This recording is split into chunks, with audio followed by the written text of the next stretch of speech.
Hey guys, what's up? Welcome to another video. Today I kind of wanted to just stop and introduce this video before I jump straight into it because it's a bit different than normal. Today I'm going to be teaching you how to make these super cute little things. These are just thumbtacks or push pins, whatever you really want to call them.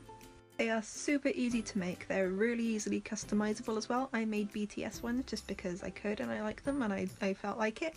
But you can make whatever you want. But yeah, if you want to learn how to make these super cute little pin tacks, then just keep watching. Side note and completely irrelevant, but I am completely obsessed with snow at the moment. I love it so much. If you want to add me on it, then I will leave my but yeah, I'll leave my username app thingy, I love that, that's great, in the description. Okay, bye. So to make these adorable little push pins or thumbtacks, whatever you want to call them, you will need some card, a pair of scissors, some sellotape, a glue gun, mine is lovely and pink, and of course you're going to need the glue sticks for it as well, or alternatively you can use glue dots, or some double-sided sticky tape.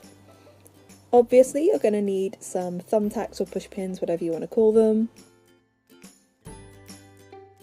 And lastly, you're going to want to use some thick cardboard. I basically just destroyed a packaging box that I had lying around in my room.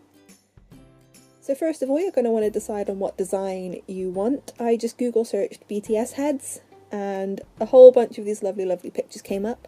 You don't have to use BTS, you can use whichever group you want. You can just use pictures of your bias if you want. Like if you're Yoongi biased, you can just use him. If you're Rapmon biased, you can just use pictures of him. You get the gist. But I liked this picture, so I copied it and then I pasted it into just a Google Docs Word document. When it was there, I just resized it. I didn't have any specific measurements, but if you would like some, I will leave some in the description. Next up, I searched for the BTS logo. I just chose a picture that I liked, copied it, pasted it into the same document and resized it just by eye, and pasted it a bunch more times. Then all you have to do is print it off onto some of your card. So the next step isn't necessarily essential, but I would highly recommend it.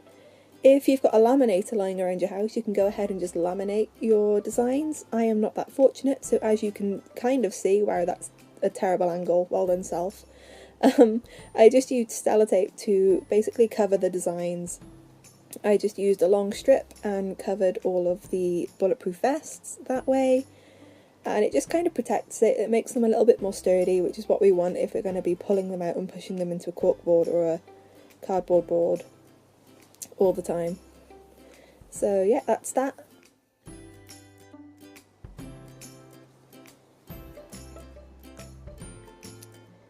So afterwards you're going to want to cover all of the heads or the other little things that you have you've printed off.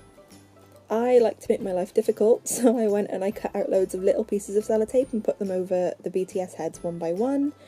I did this partly to save tape, and also because I didn't really want any like overlapping tape lines like through the middle of someone's head, if that makes any sense. Does that even make sense? You get me, right? You know what I mean. I didn't want any overlapping tape.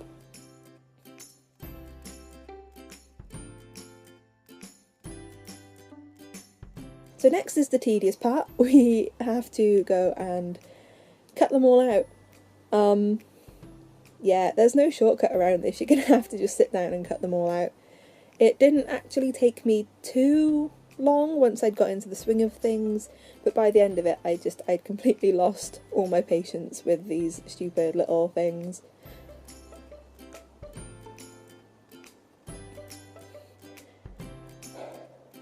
As you can see, I left a little bit of a border around all my designs. I'm not the best cutter-outer in the world, so I left myself a little bit of like a margin for error, if you know what I mean by that. If you're a better cutter-outer than I am, then you can get even closer to the designs, but I actually quite like how this turned out. I like how they looked with a little bit of a border around them, so it's completely up to you. Yay, finally! The next step is to glue your lovely little heads and logos onto the cardboard, and this is where our trusty little glue gun comes in. I I don't really need to explain this to you. It's pretty basic. I'm not going to insult you by telling you how to glue something onto a piece of card. But I will just say this, please, if you are using a hot glue gun, be careful, because they are, you know, hot, and I did burn myself a couple times because these little logos and heads and things, they are quite small, so just be careful if you're doing it this way. Alternatively, you could use glue dots or double-sided sticky tape. I'm just using glue dots in this tutorial just to save time. All you want to do with these is grab your design, stick it onto the glue dot, and then it peels up really easily, and you can just stick them straight back down onto your cardboard. It's literally that easy. I do think that the glue dots are a lot faster and probably a lot safer than using a hot glue gun, but personally I preferred the glue gun. I just felt like they were sturdier, they had a better hold, and it gave them like an extra little layer of strength, if that makes any sense. But yeah, it's completely your preference and whatever you have access to. It all works, it's all fine. But once everything is stuck down safely, you're going to want to go back in with the scissors, oh the joys, and you're going to want to cut everything out again. This was actually much less tedious than cutting the designs out of paper for the first time for some reason. I'm not entirely sure why it was easier, but it was. So by now you should have a pile of super cute little heads and logos, or whatever design you chose. You should have a little pile of things, and oh, they look so cute. But the last step is just attach them to the push pins. And for this we're going to need our glue gun again, or our glue dots. While I was waiting for my hot glue gun to heat up again, I did a few with the glue dots. And I started off by sticking the pins themselves straight into the glue. I didn't really find this effective because the glue dots were slightly bigger than the pins, so it was a bit of a mission to get them up.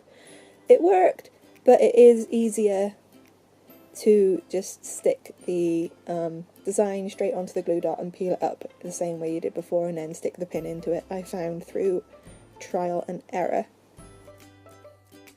And of course, if you wanted to, you could just use your hot glue gun, put a little dollop onto the head or logo, and then stick the pin in. Again, I preferred this method. I think that the glue gun is just a bit stronger than the glue dots. I know, but again, it's completely your preference and whatever you have access to. But yeah, this part was super duper easy, as you can see. And yeah, that's literally all there is to it. But yeah, once you've done that, you should be left with a set of super cute push pins, or thumbtacks, whatever you call them, to stick into your corkboard or pinboard or whatever you want to call that as well. Oh, they're so cute, I love them so much. I'll leave a link to the Google document that I used to make all of these pin packs in the description. If you want to give it a go. They are super easy to make, super easy to customise. You can use whatever group you want, whoever your bias is. They are so easy to make, honestly. The hardest thing about it is cutting things out, but yeah, these were really inexpensive to make as well, which is always a plus. But anyway, thank you guys so much for watching this video. If you do decide to make them, please send me pictures on Instagram or on Twitter. I would love to see them. I hope you enjoyed, and I will see you all soon. Bye!